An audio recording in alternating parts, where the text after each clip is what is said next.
Hello, environmental assessment class. Well, um, first of all, my apologies for having to present a lecture in online only mode.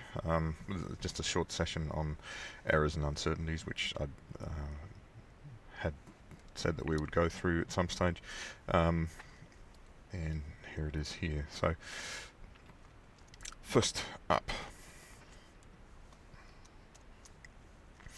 and I think when we talked about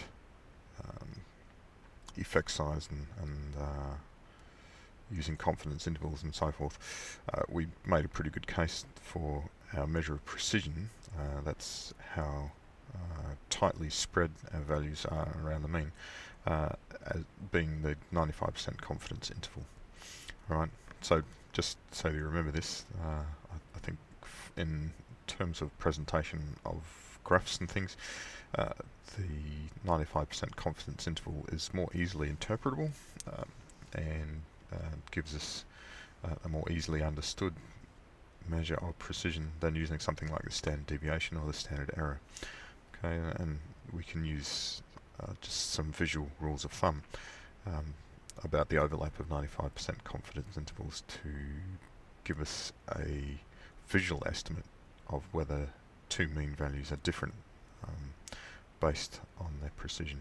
That is the 95% confidence interval, and there's an example on the screen here where a small amount of overlap gives us a just significant difference according to a null hypothesis significance test, where the p-value is less than 0.05. Alright, so there's something to think about when you're preparing your final report. Okay, another thing I want to do is expression of data. So here are two tables here from accepted journal articles in the scientific literature, and I actually think they've been prepared incorrectly and it wasn't picked up by either the referees or the editors. Sad to say, I'm a little bit fussier than this, so wouldn't have got past me. However, what we can see here is that the values are presented with their error estimate here, and whether or not we know what that error estimate is, it doesn't say in the top table in the caption to the table, so you kind of assume that it's probably a standard deviation or standard error, but it obviously needs to be stated. So if you present values and tables with uncertainties like this, with uncertainty after the plus or minus sign, the caption to the table must specify what it is. So that's something that's wrong with that top table. So the bottom table is a little bit simpler, different range of values, of course, and fewer observations. And it does actually say what the error in this case represents. So there's a column heading saying that it's a standard deviation. One would presume then that it's the sample standard deviation. So in Excel, that stdev.s rather than .p, because that would have the correct degrees of freedom for a sample standard deviation. Okay, so having just changed the screen resolution mid-presentation, I hope this is a little bit easier to see. Especially from my point of view, and I won't end up re-recording it. Okay, one of the main things I think, apart from the top table not specifying what sort of uncertainty is presented in the table, is of course that the values are presented with excessive precision. Alright, and what I mean by that is that a value with an error of 1 can't then be presented to a precision of 0.01 as in these values. So we've got two decimal places after the decimal point here, which assumes that the value is much more accurate than the uncertainty actually says. So that there would, if you were to be honest about presenting the top data in the top table, the first value would not be 5.97 plus or minus 1.08, it would be 6 plus or minus 1. Right? And so we're guided in the number of significant digits that we can present with the mean value by the size of the uncertainty. Okay, so if we scroll down a little bit further, and there's a value there of 15.59 plus or minus 6.08. Okay, of course that would become 16 plus or minus 6, right? Because we've got a value of uncertainty in the units, 6 point something. The point something doesn't really matter that much. And so we can only present up to the units column with the mean. Okay, likewise, in table 3 we can do the same, so we're going to have a look at doing that. So the title of the slide there says it all. So I think that way of presenting it is actually a little bit misleading, and that it's suggesting that we can be sure of the, in this case, the 4th decimal place of the mean, or the 2nd significant digit, if you like. Well, we can't, because we already know that the 3rd decimal place, or the 1st significant digit, is uncertain. So the way that we would present those numbers would be like that. Okay, and it doesn't aesthetically look perhaps so impressive, but this is science. We're not trying to impress people, we're trying to be honest with our data. Alright, so I would prefer to see something like this, where the number of decimal places or significant digits that we present with the mean values are guided by the size of our uncertainty. Okay, and in a table, I think it's quite valid to present any uncertainty, standard deviations, and particularly in this case where we've got the Tukey post hoc tests on the data showing with the compact letter display, which means significantly different from one another. Alright, so here's the general rule of thumb. How many decimal places? Well, present as many significant digits as the estimated uncertainty allows. And usually that's no more than 3, maybe 4, with a very, very precise measurement. Okay, and that's significant digits, not decimal places. Right, so the number of digits that we can present. So something like 456.78, a made-up number. The uncertainty is in the tens, so really we can only present the mean to the nearest 10. So that becomes 460 plus or minus 20.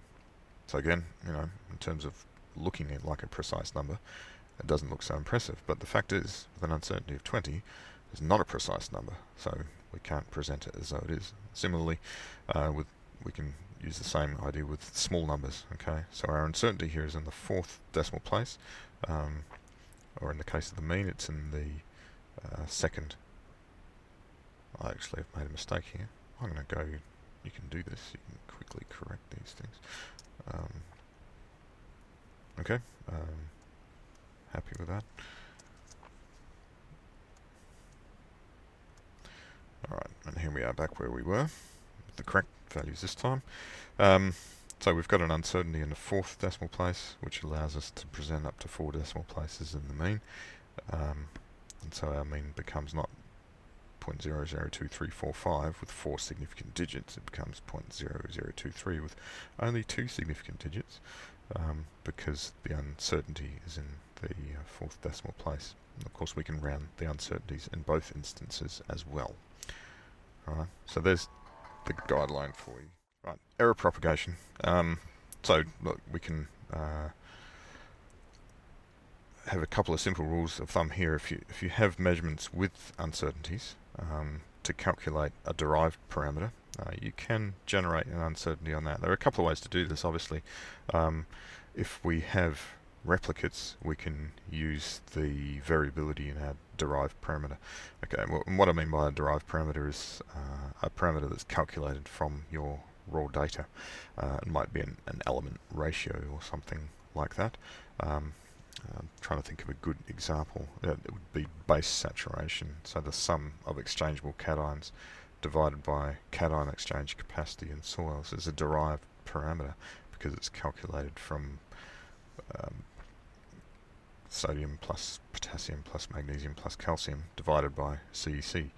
As I said, if we've got replication within that, we can calculate an uncertainty for the actual base saturation value, but if we don't, we use these types of rules of thumb. So when we add or subtract, we add absolute errors.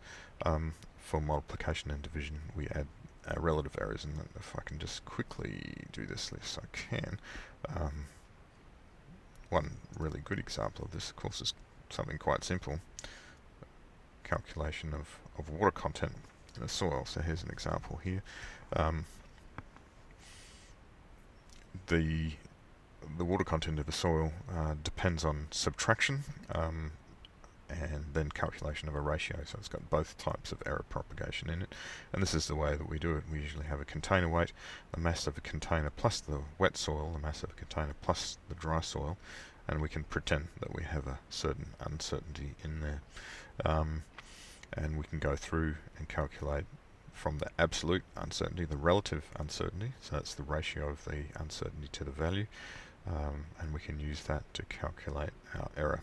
Okay, so in the case of a water content measurement, we've got a ratio of mass of water, so the difference between B and C, divided by the dry soil weight. And of course there are errors associated with all those measurements, and so we need to then calculate that through, and the error can propagate. And where it makes quite a difference is where we have the difference between two largish weights.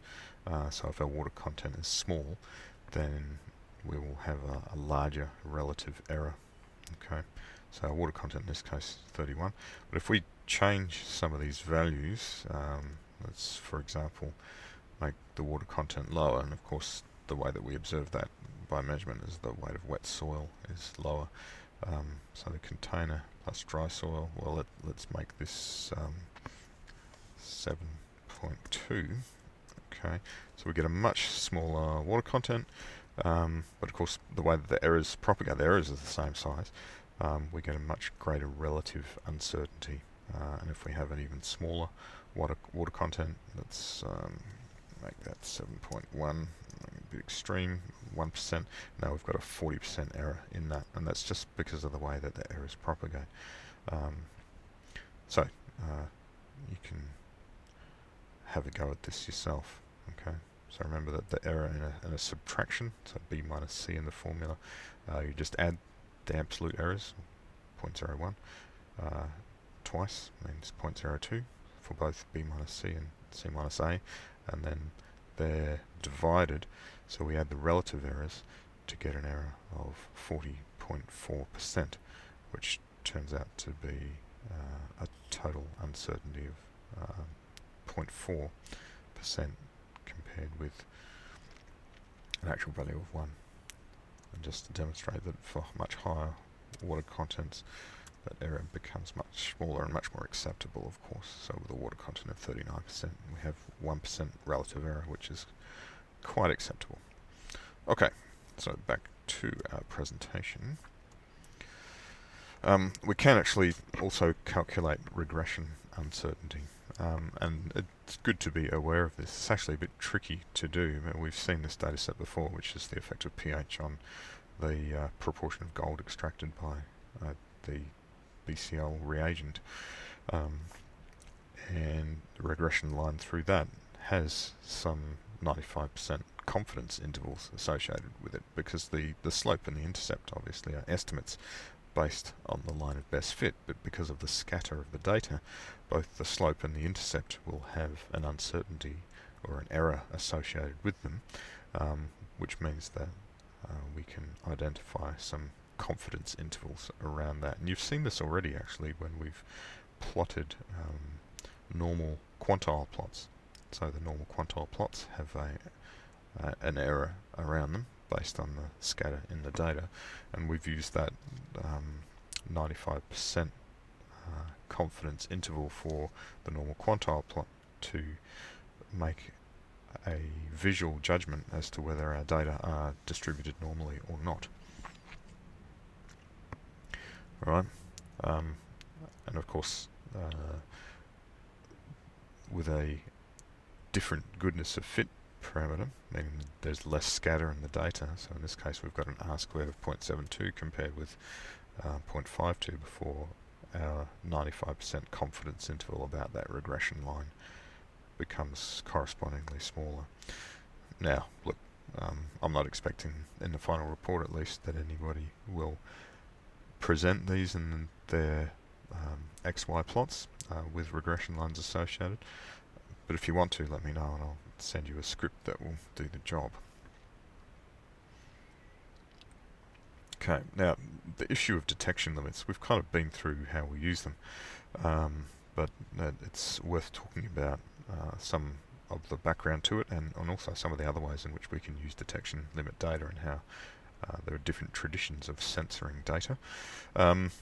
So detection limits, strictly speaking, should be based on measurements of many blanks. In our data from Robertson Park, of course, we used 6 blanks. Well, we ought to use a few dozen, maybe 50 to 60. Okay, and so we assign the detection limit of our technique to the standard deviation of the blank times some factor. And there isn't any right answer to the value of the factor. So they can vary from 1.645, which would represent a certain proportion of the distribution of the data, to 10, which is very conservative.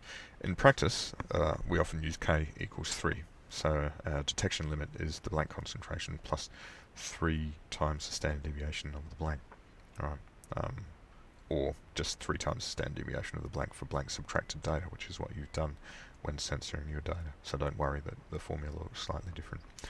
All right, and there is some, I guess, theoretical basis for that, in that if we have a blank measurement, then 3 times the standard deviation of that blank away from the mean of the blank represents almost all of the one-tailed normal distribution, right? So it achieves, in the two-tailed sense, 99% of that distribution, meaning that anything outside that is not within the distribution of values of the blank with 99% confidence.